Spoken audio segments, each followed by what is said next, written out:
النهاردة بقى هنشرح التابل. التابل هي نفس فكرة الليست، بس الفرق بينهم إن الليست كانت قابلة للتعديل mutable، إنما التابل غير قابلة للتعديل immutable. يعني إيه قابلة للتعديل وغير قابلة للتعديل؟ إحنا في الليست لما كنا بنقول له مثلا نقول له list equal، ونقوم فاتحين سكوير براكت ونكتب كل جواه 10 20 30.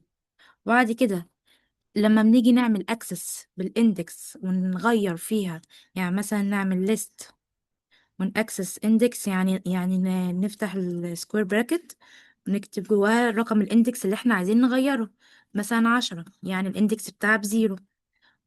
وبنكتب مثلا 40، وبعد كده بنعمل برنت للليست دي وعملنا رن. فعلا ال10 اتبدلت وبقت 40، يعني قابلة للتعديل. عرفنا نغير فيها وعرفنا نعدل اندكس رقم 0 من 10 ل40. طيب التابل بقى لو عايزين نعدل فيها برضو، وعملنا تابل ايكوال، وكتبنا العناصر، نفس الايتمز دي، بس الليست لو شفنا هنلاقيها مكتوبة جوه ده سكوير براكت.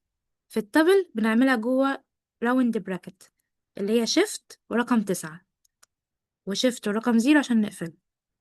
كتبنا 10 و20 و30.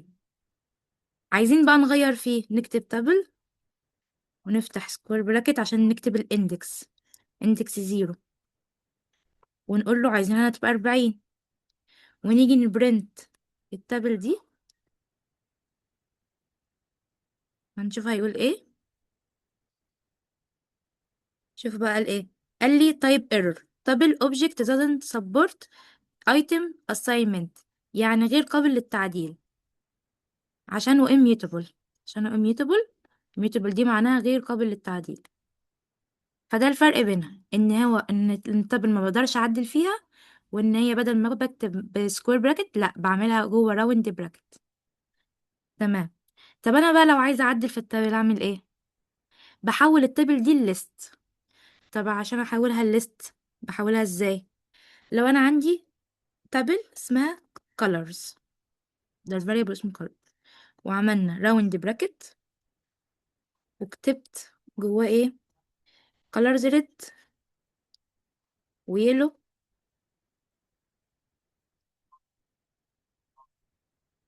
وجرين.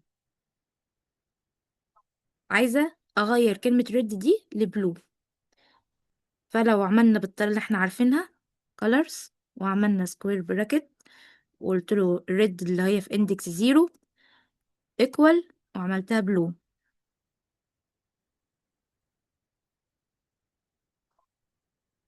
وقلت له اطبع لي print، اطبع لي colors. هيرضى ولا مش هيرضى؟ قلنا ايه؟ قلنا مش هيرضى لان التابل immutable، يعني غير قابل للتعديل، doesn't support item assignment. طيب احنا بقى عايزين نغير كلمة red لبلو، نعمل editing ازاي بقى؟ قلنا نحول التابل لليست. طب هعمل variable جديد اسميه مثلا تم، واقول له equal list، اكتب له اسم الفاريبل بتاعنا.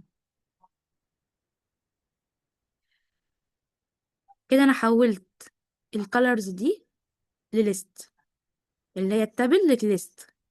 وبعد كده ايه؟ اكسس بقى، اقول له هنستخدم بقى الفاريبل الجديد اللي هو اسمه temp، index رقم 0 equal، واقول له blue، واقول له print الtemp.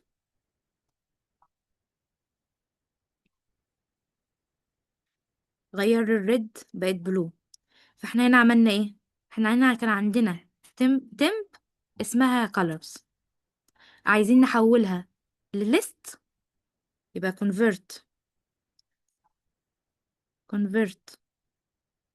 table to list.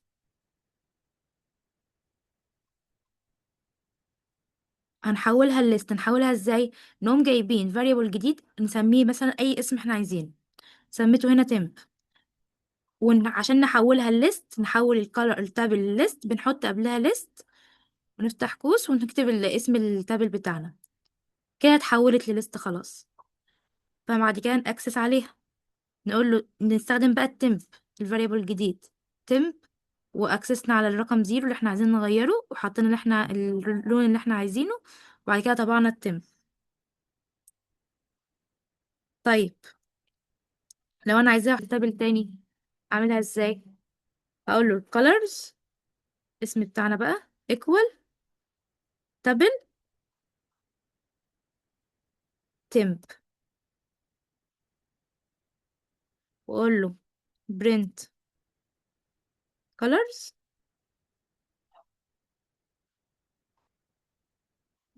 دي طبعا لها.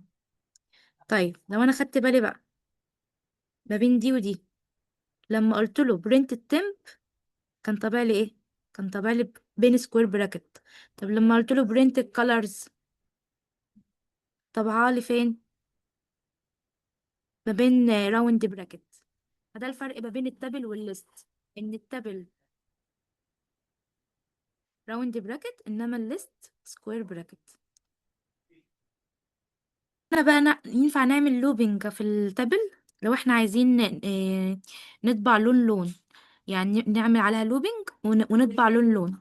فاحنا نعمل فور اكس ان، واكتب له اسم التابل colors، واعمل كولون وانزل اقول له print اكس بس وران. طبع لي لون لون. كده عملت لوبينج يعني في اللوبة الأولانية طبع لي بلو، بعد كده بيعيد تاني. في اللوبة التانية هيبقى لي يلو، نعيد تاني بقى لي جرين. فكده عشان نعمل لوبينج. طيب عندنا بقى مجموعة built in function زي ما قلنا في الليست، زي مثلا اللينس. لو احنا عايزين نعرف طول التابل بتاعنا قد ايه، فيها كام ايتم، اقول له print len، واكتب له اسم التابل بتاعنا فيها 3 ايتم. لو انا عندي التابل ده فيها ارقام 10 و20 30 و50، عايزة بقى اجيب اكبر قيمة. print max، اسم التابل.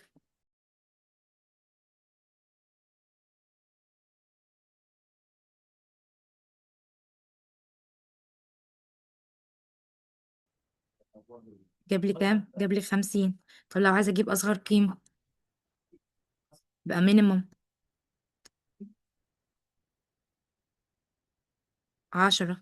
طيب لو عايزة اجيب المجموع نفس الليست بالظبط، اقول له sum print، افتح قوس sum، افتح قوس تاني، ونكتب جواه اسم التابل بتاعنا اللي هو اسمه تابل. مجموعهم كام؟ 110. طيب لو عايزة اجيب، لو انا عندي في التابل ده كذا عنصر متكرر،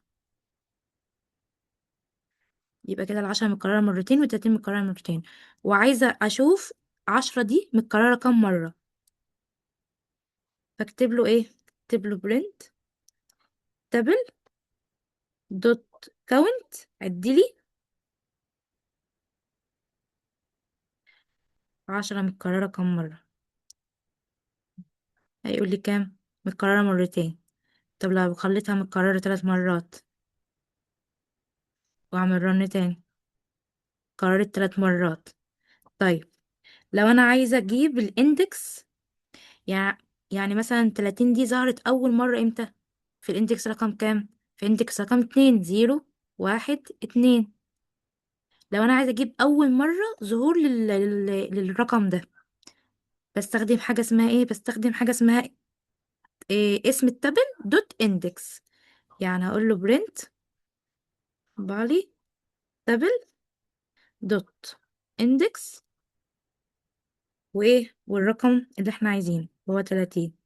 هيجيب لي اول مرة ظهرت امتى في اندكس كام. اول مرة ظهرت امتى في اندكس 2. طيب لو انا قررت ال50 مثلا وقلت له ايه، قلت له انا عايزة اشوف ال50 اول مرة ظهرت امتى. دبل دوت اندكس واكتب له ال50 اول مرة ظهرت امتى. 0 1 2 3. اول مرة ظهرت في اندكس رقم 3. في اندكس رقم 3. تمام. طيب لو احنا حلينا الاكزامبل ده، بيقول لي بقى في الاكزامبل ده ايه. write a Python program that creates a table with 5 numbers. عايزين table فيها 5 numbers. هنكتب له numbers equal. التابل اللي بيبقى فيها ايه round bracket اللي هو ده. اكتب له 10 30 50 اي 5 numbers 60 70. تمام. print the first and last number. عايز يطبع ايه اول رقم واخر رقم. هيعملها ازاي دي. ما بنيجي عايزين نطبع رقم يبقى بنأكسس بالاندكس. فاقول له ايه، اقول له print طبع لي تحت قوس ونكتب له رسالة مثلا اللي هو first number.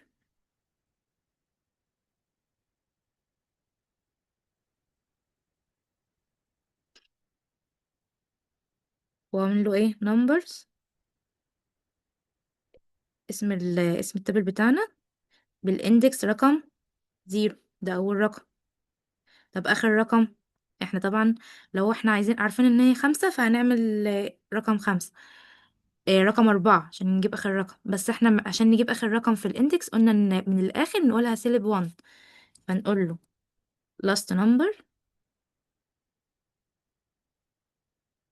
نكتب -1. تمام. طيب بيقول لي ايه بقى. بيقول لي print the maximum and the minimum number. نعملها ازاي. نستخدم print the maximum and the minimum number. نستخدم ايه. نستخدم البيلت ان فانكشن اللي هي الماكس. ونديله اسم التبل والمن ونديله اسم التبل. يبقى print. نكتب له max number.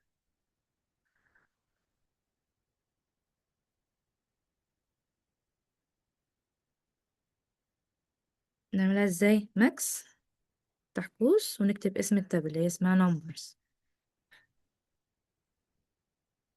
طب عايزين المينيمم. بدل الماكس خليها مينيمم. بدل الماكس نخليها مينيمم. تمام. print the sum of all numbers. يبقى ايه. بدل الماكس والمينيمم نخليها sum. نستخدم sum.